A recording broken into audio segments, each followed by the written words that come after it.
11th Zoning Board of Adjustments meeting. My name is Micah Warnock. To my right is Neil Nyman and Bar. I will take any questions or changes to the agenda or approve. So I move to approve the agenda. Second. Get a motion and a second. All in favor say aye. Aye. All opposed? Motion passes.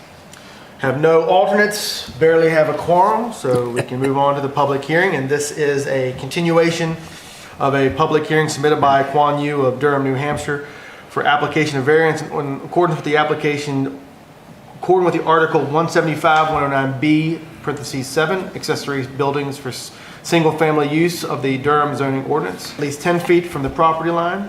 The property involved is tax map 107, lot 67, located at 15 Cal Drive, and is in the Residence A district.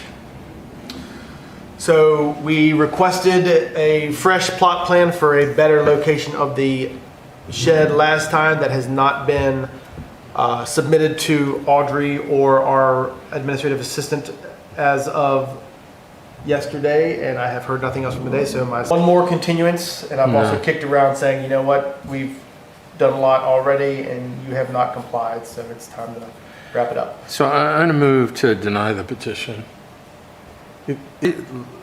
At this point, if they want to resubmit it, then let them pay the fees again. Because, I mean, I thought we were very generous, gave them, requested additional information. My time is just as valuable as everybody else's. I don't see the applicant here. So I guess they really care. I'll second the motion. Okay, we've got a motion and a second to deny. We need to speak to the reasoning of the criteria in which we're denying it.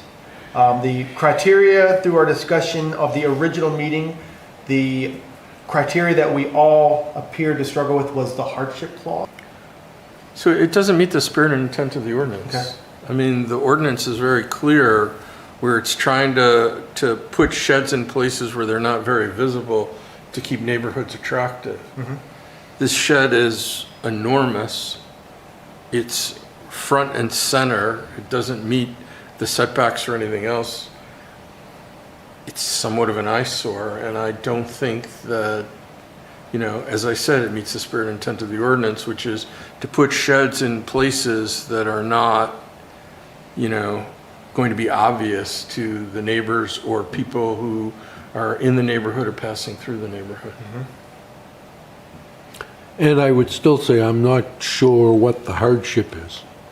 I mean, I don't know why the shed's really needed. Perhaps it is the neighbor's property values, because it is detracting from the neighbor. So we have a motion and a second with the explanation both given by Mr. Nyman and Mr. Bubar in regards to the spirit of the ordinance, hardship clause, and effective of property valuations. We'll start with a roll call vote. Mr. Bubar?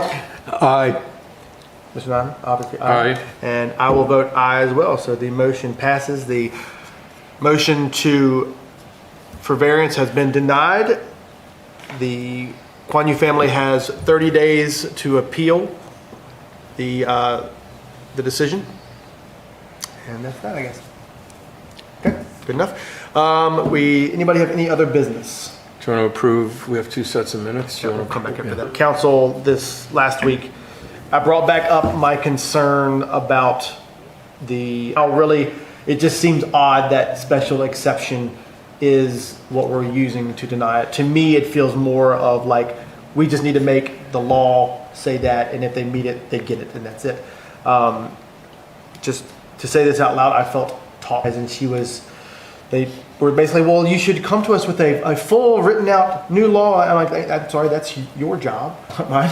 But anyway, or told us to go before the planning board. But either way, I did relay those thoughts that we've discussed a couple times back to them. And Let me just say thank you, because I don't to have a short-term rental where it's not clear to me what the criteria is to.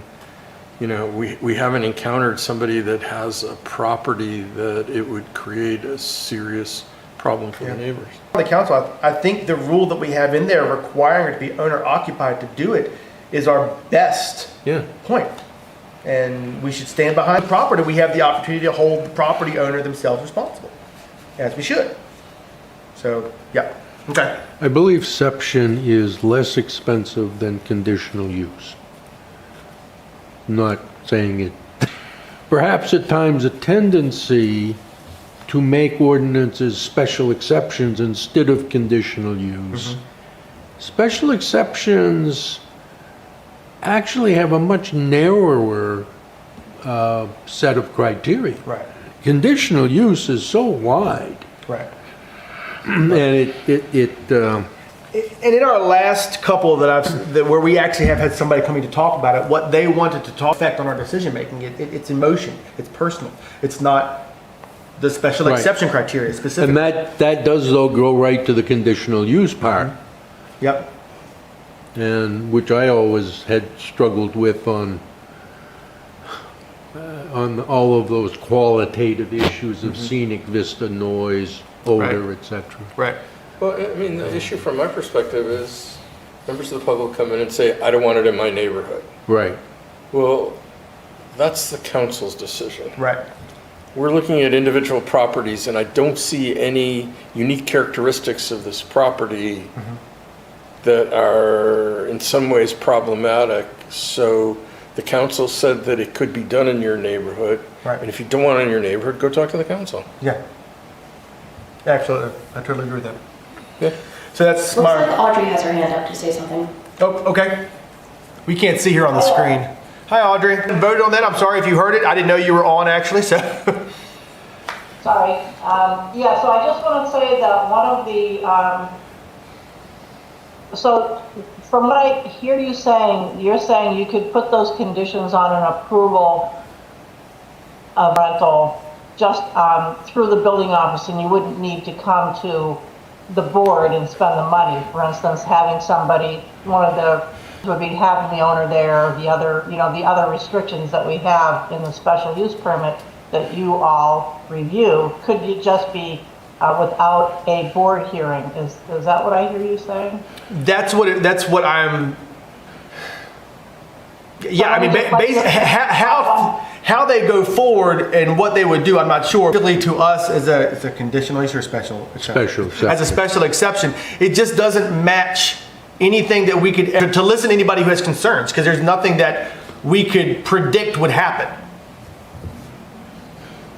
That might be so. I'm not really sure about that, but just on the bare face of it, I would say that the difference between permitted uses and uses that are permitted by board approvals is that those uses permitted by board approvals get announced, and then they have a chance to appeal the decision. They see a problem that could be months or years down the road. That makes total sense. And I'm not sure if that, that doesn't play one way or the other into what you're feeling and talking about. I'm just saying the difference being there is a public notice when it goes to a board.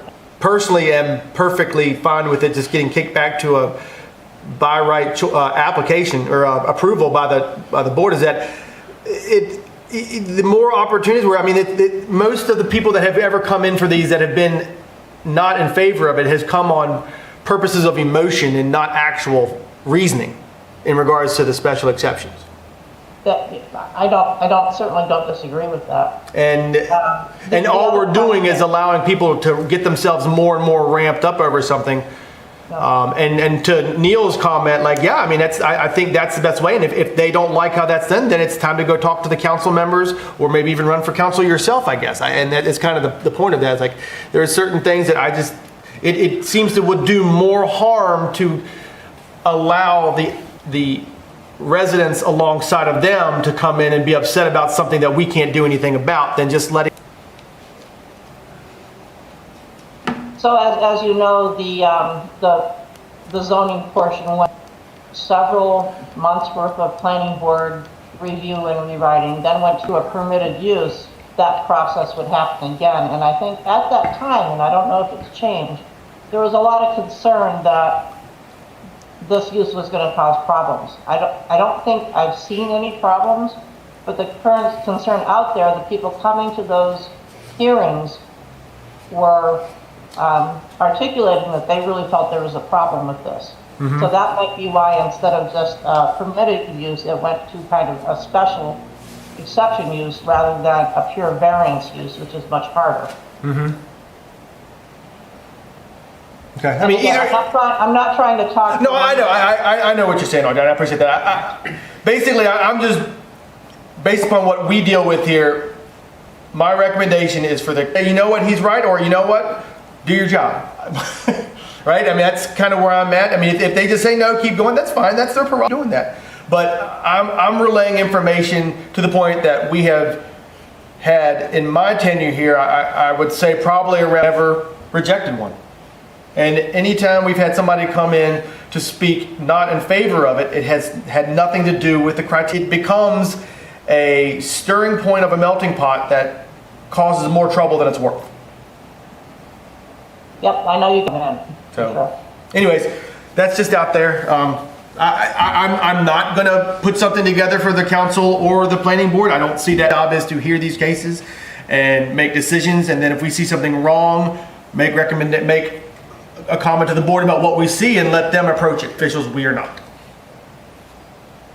That's kind of that was my course of action, basically. So, I think that's right. okay, Yeah. good enough. Thank you, Audrey. You're welcome. So that's all the business I had. So we can move into minutes. Do we have any concerns about the April 9th of 2024? I submitted a bunch of comments on titles. You know, it starts out with Secretary Morone, which he wasn't at this meeting. And it is Secretary Morone and then Secretary Lemieux. So, and I think those all got cleaned up, so Okay, yeah. otherwise, no, I don't have. Yeah, that meeting, Kevin was the acting secretary while Mark was out of town. So yeah, those should be. When did he get appointed the secretary though? He got. Was it Yeah, I think that was Minutes. in the. in March? Oh yeah, that was in March. Yeah. Yeah, so, Yeah, so, yeah, we need to update the April 9th meetings to reflect the appropriate board members and their, what do we call it, our seats? What is the chair, co-chair, and secretary, what is the? Officers? Officers, yes, to address the officers in both our headline and the minutes as well. So, yeah. All right, so with I would those. move to approve as amended. Okay, I'll second that. All right, all in favor say aye. Aye. Aye. All opposed, hearing none, motion passes. May 14th meetings. I'm sorry, that was the May 14th meeting. Oh. Okay, so then we have approved the May 14th meeting, not the April 9th meeting, so now let's review the April 9th. No, saying, I didn't realize you didn't approve the minutes for April. I didn't. So here are the I didn't minutes from see April. them. Okay. That's all right. Did you have any changes? No. They looked fine to me. Yep, everything fine to me for the most part. All right, so I'll make a motion to approve the April minutes Second. as written, and I got a second. All in favor say aye. Aye. All opposed, hearing none, motion passes, both minutes adjourned. So moved. Got a motion and a second. Second. All in favor say aye. Aye. All opposed. You know, I'm just wondering.